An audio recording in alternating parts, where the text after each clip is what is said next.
পাকিস্তানকে ধীরে ধীরে শেষ করতে ভারত এইবার সামরিক শক্তিকে আরও আঁকড়ে ধরতে চেষ্টা করছে। সামরিক শক্তি বা সামরিক প্ল্যান এমনভাবে তৈরি করছে ভারত, যেখানে ডিআরডিও এবং মেক ইন ইন্ডিয়া প্রকল্পে এমন ভয়ানক মিসাইল তৈরি করছে যে পাকিস্তানের জঙ্গি ঘাঁটি থেকে পাকিস্তানের বিভিন্ন সেনাঘাঁটি অবধি ভারতের কবজায় চলে আসতে পারে। এই সঙ্গেই আমি রাজনাথ সিং বা প্রতিরক্ষা মন্ত্রীর একটা বক্তব্য উদ্ধৃত করে মনে করিয়ে দেবো, ব্রহ্মস তৈরি বা ব্রহ্মস তৈরির কারখানা থেকে তিনি বলেছিলেন, এমন ব্রহ্মস আমরা তৈরি করছি, এমন আগ্নেয়াস্ত্র আমরা তৈরি করছি যে গোটা পাকিস্তানটাই ব্রহ্মসের আন্ডারে চলে আসবে। এই জন্যই এইবার একটা ভয়ানক যন্ত্র বা ভয়ানক ইঞ্জিন তৈরি করে ফেলেছে ভারত, যা কিনা গোটা বিশ্বের কয়েকটি দেশের মাত্র রয়েছে। ঠিক এই যন্ত্রের মাধ্যম দিয়েই, এই জেট ইঞ্জিনের মাধ্যম দিয়েই একটা ভয়ানক মিসাইল টেস্ট ইতিমধ্যে ভারত করে ফেলেছে, যা কিনা পাকিস্তানের জঙ্গি ঘাঁটি থেকে পাকিস্তানের সেনা ঘাঁটি সবার হাঁটু কাঁপিয়ে দেওয়ার ক্ষমতা রাখে।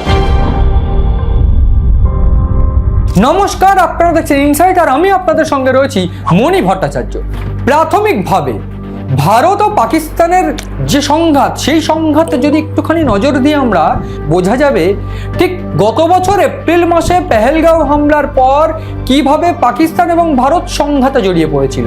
সেই সংঘাত থেকে অপারেশন সিঁদুর এবং অপারেশন সিঁদুরের পর যে সংঘাত, সেই সংঘাত ভারত একেবারে তীক্ষ্ণভাবে পর্যালোচনা করে এইটা পরিষ্কার হয়ে গিয়েছিল যে নিজেদের ডিফেন্স সেক্টরকে আরও উন্নত করতে হবে এবং সেটা এমন পর্যায়ে নিয়ে যেতে হবে যে ইসরায়েল বা আমেরিকার সঙ্গে অন্তত তুলনা করা যায় যাতে।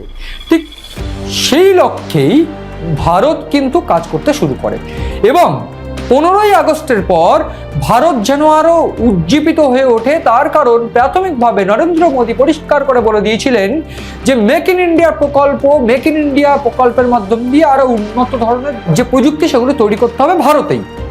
ইতিমধ্যে যে তথ্য এসে পৌঁছচ্ছে, পাকিস্তানকে শিক্ষা দেওয়ার জন্য কিনা হয়তো জানা নেই আমাদের, কিন্তু যে যন্ত্র বা যে জেট ইঞ্জিন এই মুহূর্তে আবিষ্কার করে ফেলেছে বা তৈরি করে ফেলেছে ডিআরডিও, এবং সেই ডিআরডিও তৈরি করা যন্ত্রাংশ ইতিমধ্যে উড়িষ্যার চাঁদিপুর থেকে সফলভাবে উৎক্ষেপণ হয়ে গেছে। বলা ভালো যে ক্ষেপণাস্ত্র র্যামজেট, সেই র্যামজেটই কিন্তু এই মুহূর্তে শেষ হয়ে যেতে পারে পাকিস্তান বা র্যামজেট, যেটা কিনা এই মুহূর্তে দাঁড়িয়ে একটা গুরুত্বপূর্ণ ইঞ্জিন, জেট ইঞ্জিন, যেটা কিনা গোটা বিশ্বে মাত্র কয়েকটা দেশের কাছে রয়েছে এবং সেই তালিকায় এইবার ভারত জুড়ে গেল।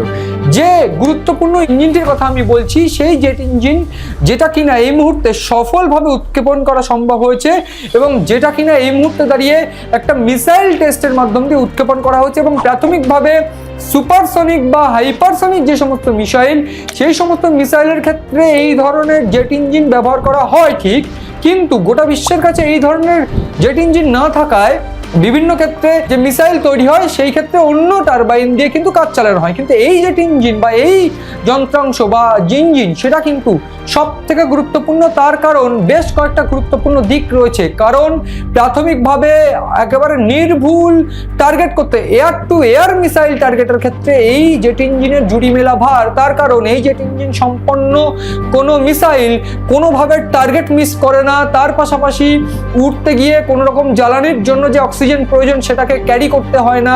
খুব লাইট ওয়েটের এই ইঞ্জিন এবং সেক্ষেত্রে যে মিসাইলে এই ইঞ্জিন সেট করা হবে বা যে ক্ষেপণাস্ত্রে সেট করা হবে সেটাও অত্যন্ত লাইট মিসাইল হবে এবং সেই জন্য সেটাকে বহন করা যেমন সহজ এবং সে তার সঙ্গে সঙ্গে সেটাকে একেবারে ক্ষেপণ করাও কিন্তু খুব সহজ। এবং ঠিক তার পাশাপাশি যে মিসাইল চার্জ, সেক্ষেত্রে মিসাইল চার্জ বিভিন্ন ক্ষেত্রে লক্ষ্যভ্রষ্ট হওয়ার চান্সেস থাকে, কিন্তু এই মিসাইল কিন্তু কোনোভাবে লক্ষ্যভ্রষ্ট হওয়ার কোনো চান্সেস নেই। ইতিমধ্যে আমি একটু বলে রাখতে চাইবো যে আস্ট্রা MK3, সেই আস্ট্রা MK3-তে কিন্তু এই মিসাইল ইতিমধ্যে টেস্ট করা সম্পন্ন হয়েছে এবং সেই মিসাইলের যে সমস্ত টেকনিক্যাল দিকগুলো সেগুলো সফল উৎক্ষেপণ সম্ভব হয়েছে এবং সেগুলো একেবারে সফলভাবে হয়েছে বলে ডিআরডিওর তরফ থেকে ইতিমধ্যে জানানো হয়েছে। কিন্তু প্রাথমিকভাবে একেবারে গোয়েন্দারা যেটা জানাচ্ছেন যে ভারত কিন্তু এইটা বুঝতে পারছে যে একদিকে পাকিস্তান যখন বাংলাদেশের হাত ধরে ভারতের 7 সিস্টারকে টার্গেট করছে, অন্যদিকে পাকিস্তান একেবারে বরাবরভাবেই কিন্তু ভারতের এই পশ্চিম দিকটা অর্থাৎ কাশ্মীরের এন্ডে কিন্তু জঙ্গিবাদ থেকে শুরু করে বিভিন্নভাবে অনুপ্রবেশ চালিয়ে যাওয়ার চেষ্টা করছে। বিভিন্নভাবে ড্রোন, কয়েকদিন আগে আমরা দেখেছিলাম ড্রোন উড়িয়ে বিভিন্ন রকমভাবে অস্ত্রের সাপ্লাই দেওয়ার চেষ্টা করছিল। ঠিক সেই সমস্ত ড্রোনকে ধ্বংস করার জন্য মিসাইল চার্জেস ধ্বংস করার জন্য কিন্তু এই জেট ইঞ্জিনের ঝুড়ি মেলা ভার।